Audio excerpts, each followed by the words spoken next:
Let's talk about United. Were you wrong about Tenhag, Mark?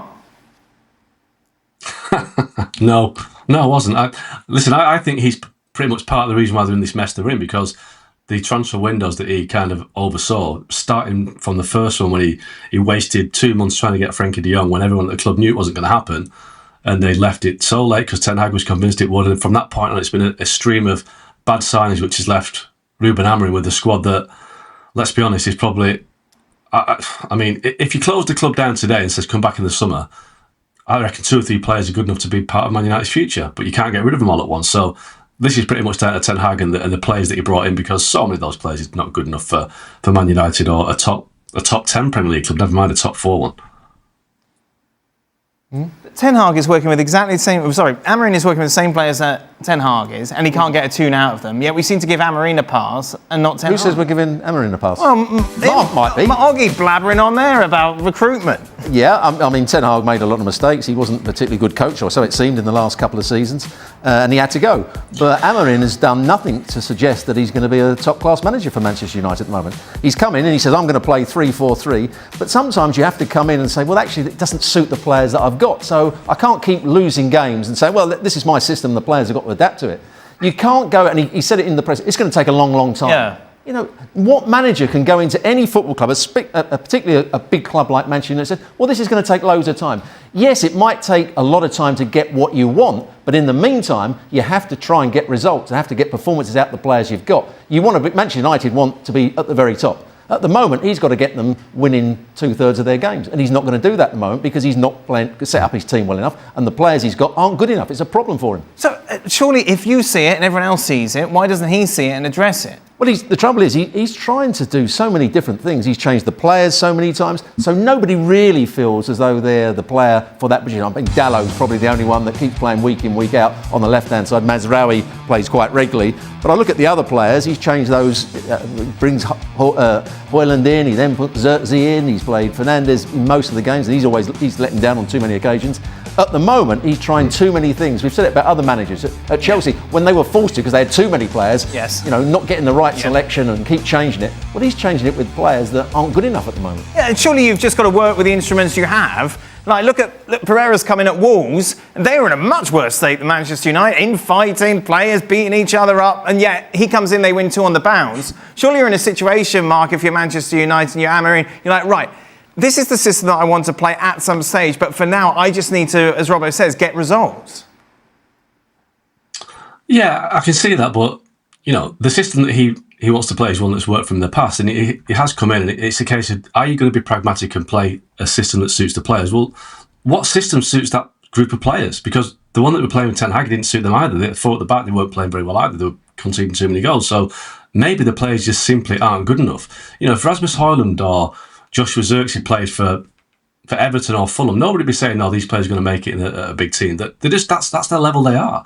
So Amorim's problem is that he's come in there, he's let himself down in the set pieces. I don't think he's kind of paid due respect to the English game in the sense that it's based on a lot of set pieces, and the defending at corners has been absolutely abysmal, and he's not worked hard enough for that. He's been caught out there. But then, you know, he said he's had 4 days in the training ground. Well, that is English football. That is the Premier League. So I think he's come in there a little bit naive. I think he's been used to 2.5 years of ultra success at Sporting Lisbon, but I think he's going to have to kind of check his prospects a little bit and think, no, how can I make this happen quicker than I'm doing at the moment? And he's creating problems for himself. You know, the Marcus Rashford situation is an obvious case in point, because he came out of that game against Man City in a position of strength. He dropped Rashford, they won the game, great.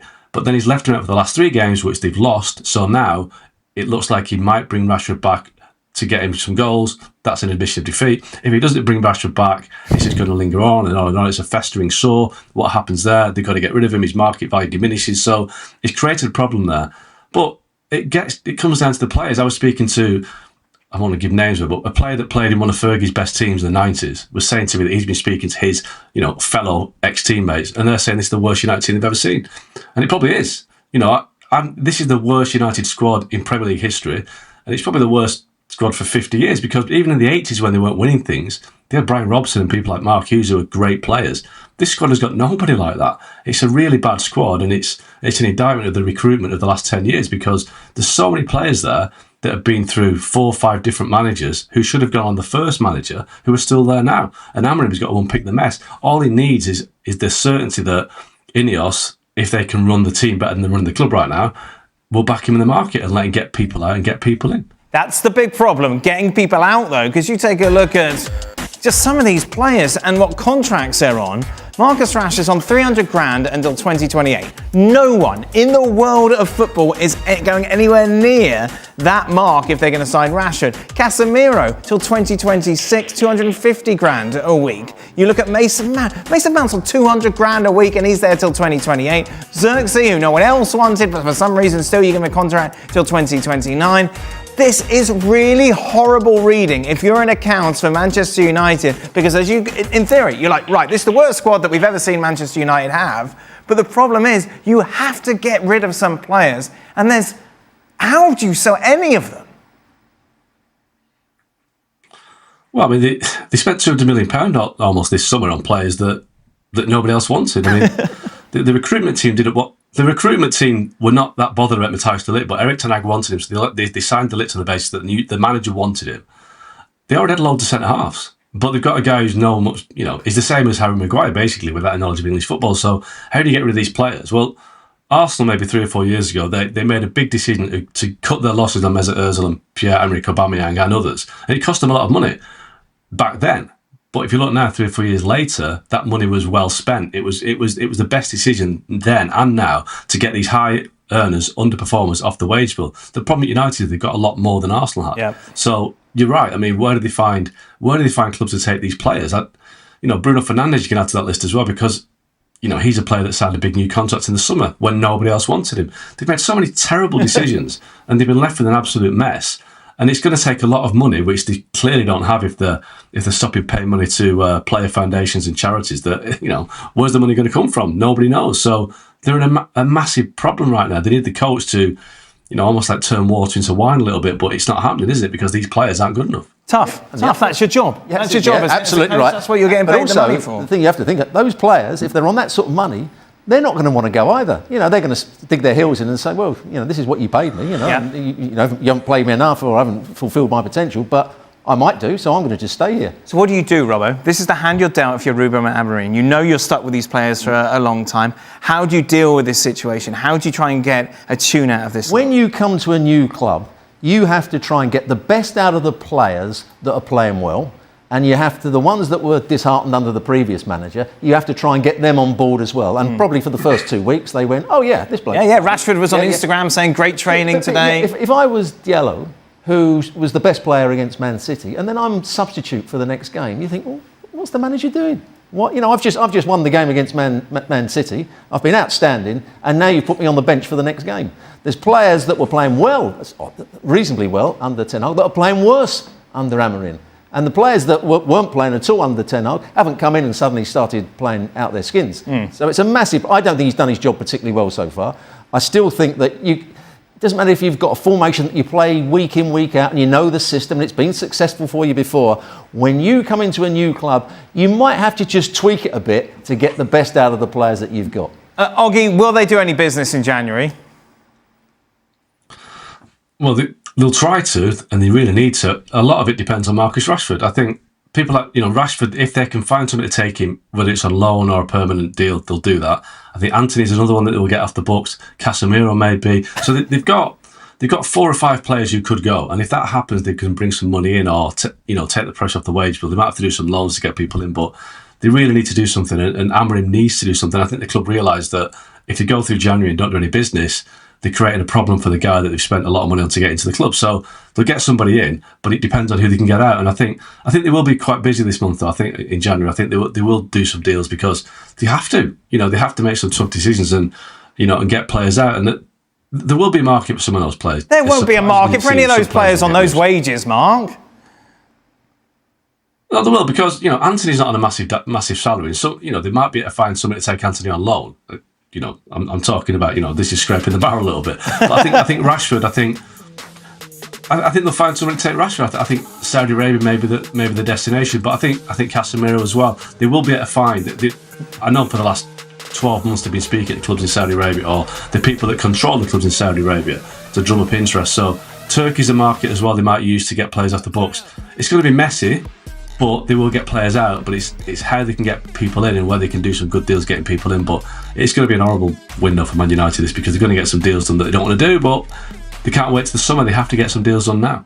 Going back to Amorim, when he was interviewed for the job, do you think he said to the board and the directors, I can get a tune out of these players? If he just said, well, you're rubbish players and I can't do any better than the previous manager, they wouldn't have taken him on. He must have said, you can get more out of him and you can get more out of him. I quite like him, and and if he plays in that position on my system, we can do that.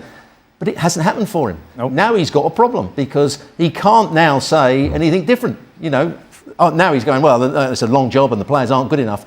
Did he say that when he took the job? Probably not. Oh, definitely not. No. They're on the front page of The Sun. They're called Mean United. You can see what they've done there. Sir Jim Ratcliffe's come in. Clearly, he's trying to run the football club the same way as he's run his business. There's penny pinching all over the place. We've heard what he's done with the staff, the Christmas party, the lunches, even the Past Players Trust, £40,000 a year. When I heard the story, I thought it was £40,000 a month that might have been going into this, but it's not. It's a year. Unbelievable. 03717223344. Let's go and speak now to Andy Mitten. He joins us on the show, talk the latest disappointing news to come out of Old Trafford. Andy, good evening, Merry Christmas, Happy New Year. Good evening, Happy New Year to you. Merry New Year! There you go. Andy, look, I've just kind of listed some of the things. That's not all that Sir Jim Ratcliffe's come in. Clearly, he is trying to streamline the football club. And I understand it and get it, because clearly there's money going at the club that he feels can be put in a different direction. But when you're a club the size of Manchester United and you start trying to streamline it the way he's doing, I'm not so sure it's going to work the way he feels it's going to. How do you as a fan feel? Well, something had to change because Manchester United has been losing a fortune and it can't carry on. And that's partly because the team have not been successful. They've not had the revenues from doing well in the Champions League. The recruitment has been appalling. Huge amounts of money have been squandered on players, and those players need to be paid for. And United have accumulated debts, and that's why the Glazers went to market in a strategic review. And so Jim Ratcliffe did a very complicated deal, which isn't ideal for anybody. And he's trying to cut costs, so that Manchester United can be profitable and successful again. I did a big interview with him last month, and it's a very, very bumpy ride. I know good people who've lost their jobs, not executives, not only executives, working class Mancunians who love Manchester United, who've been there for 25 or 30 years. 250 people have been cut. And some of the cuts were needed because United could not carry on as they were. This isn't a team of Real Madrid's level winning all the trophies as it was structured to do. This is a team who's been failing and flailing, and it's a difficult time. So you say today about the Association of Former Manchester United Players. I go to their do probably every 2 years. It's at Old Trafford. I'd love to see more players there, if I'm honest. When I look around the room, it's notable by how few former players are there. I know a lot of them move away from Manchester, but a lot of them have stayed in Manchester as well, and they would receive money from the club, that 40,000 figure, and most of that would be passed on to charity. So the news that you heard today, which we've known about for a while, it doesn't look good because it's a really small amount of money relative to the turnovers of Manchester United. And lots of these changes don't look good either, and I think there's going to be a lot more to come. And I asked Jim Ratcliffe outright. The reason I asked him was because there was talk of ticket price rises, £66 tickets for kids, which will affect a small number of Manchester United fans. And the direction of travel is towards big price rises. That concerned me, concerns my readers, their match-going supporters, and I wanted to look him in the eye, face to face, and tell him the strength of feeling on stuff like this. So if it goes how I think it's going to go, you're going to be calling me once a month and saying there's more cuts here, and I'm not going to have any magic answers here. This football club is losing an absolute fortune. And I feel conflicted all over the place because on one hand, new players are needed to strengthen the club. These players cost an absolute fortune. Their salaries dwarf the figures that are being cut when we hear of the various cuts, and there will be more cuts as well. And it's very, very awkward. Add on to that the terrible, that's what it is, terrible form of the team, the full team. Combine that with some of the decisions, such as paying off Erik Tenhag, for example. That costs a lot more than 40 grand, let me tell you. And bringing new managers in, bringing Dan Ashworth in, then moving him on so quickly. Well, it cost a lot more than 40 grand to move Dan Ashworth on as well. So it all leads to a real nervousness among supporters. Equally, something had to change. Now, I've got members of staff who've lost a job coming to me most days now going, this is disgraceful, this is disgraceful. And I'm saying, no, what was going on before was disgraceful. The way the football club was being run before was disgraceful. And something needed to change. And these are the changes. And they're not very pretty at all. No, look, you make a lot of sense, Andy, and I absolutely sympathise, because when a club is doing...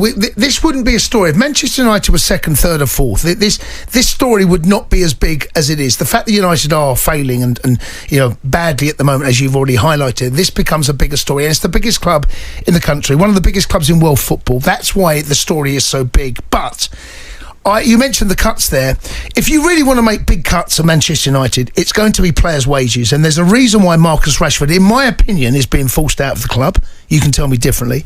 I don't think Amorim's got anything to do with this. I think Sir Jim Ratcliffe's looked at his wages. Are they getting fair value for money? I think you're looking, he's on north of £350,000 a week.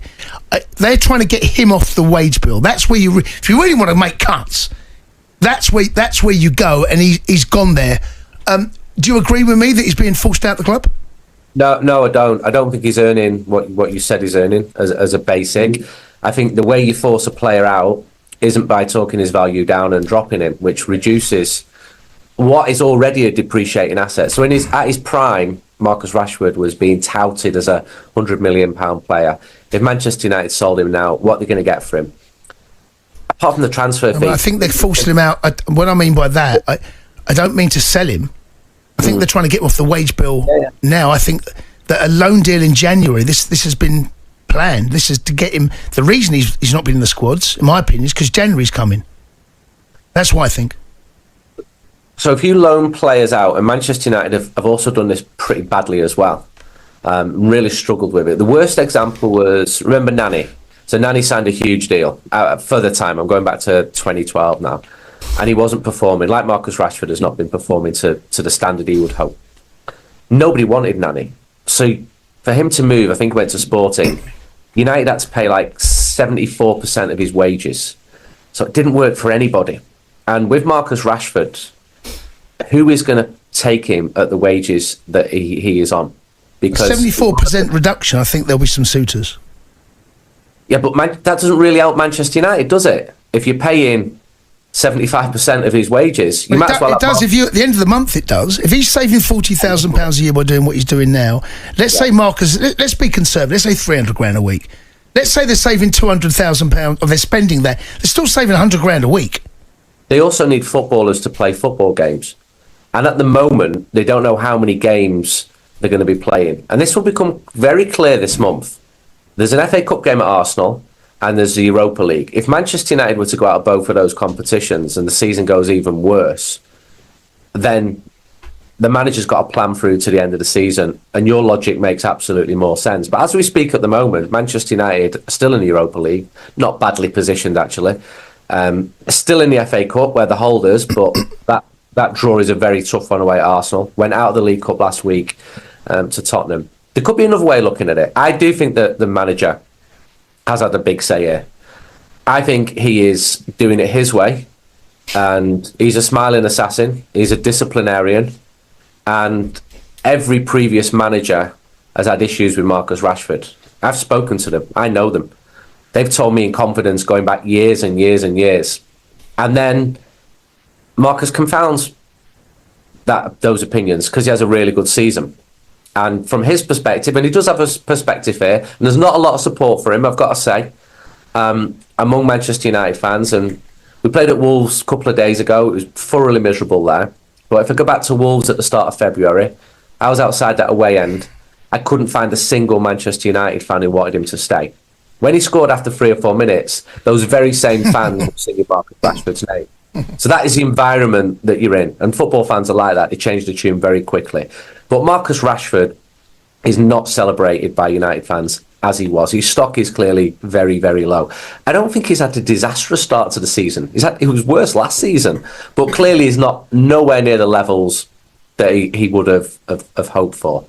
Now, if you've got Real Madrid or PSG or Barcelona lining up going, we'd love to take him, but the reality, the economics of it, they just do not add up. I don't know what the outcome's going to be. He signed a huge contract, and a lot of them have signed huge contracts.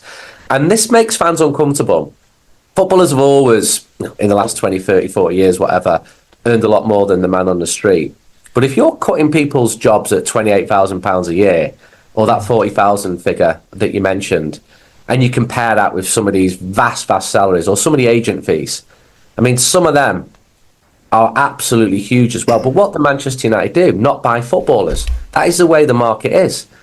And as you quite rightly said, if the team was second or third, the mood would be very different. And it is front page news. And a lot of people are enjoying watching the car crash that is Manchester United now.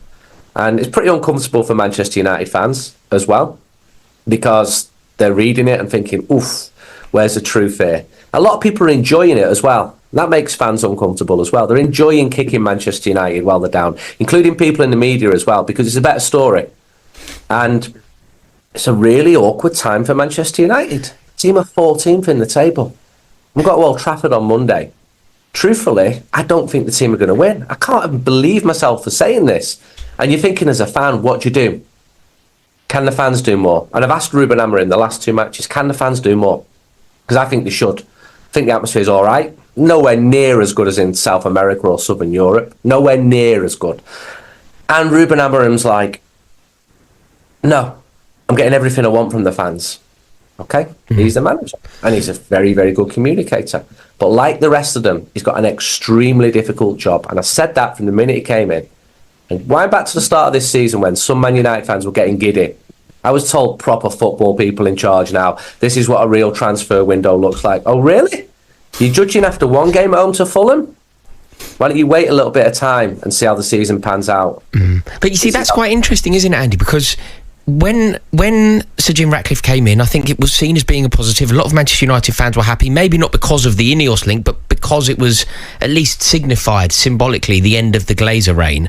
But everything that has come out of the club since has been in keeping with the Glazers model, hasn't it? Like I heard Sir Jim Ratcliffe fairly recently talking about the prices. You know, he kind of got rid of concessions and made everything 66 quid. And he compared it to Fulham season ticket prices. And you just think, how can you be so far removed from the culture of Manchester? Because if you were to compare anything else in Fulham, the house prices, for example, you can't compare the house prices of Fulham to the house prices around Old Trafford. But he is prepared to compare the season ticket prices around Fulham to the season ticket prices of Manchester United. Do you think overall it hasn't been at all what Manchester United fans had hoped for, and what you've actually got is a B-Tech version of the Glazers themselves? That interview was with me. That argument was with me. I'm the one who said to him, it was a fantastic interview about the ticket prices, about Manchester being a working class city.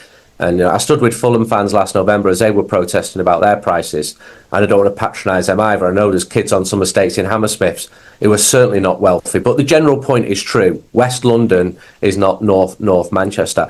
And there were some points in that interview where he was absolutely spot on. He is making the tough decisions. And I tell you, it didn't change a word of that interview. There were no questions were off limits. I quite like that about him. The Glazers didn't even speak to supporters.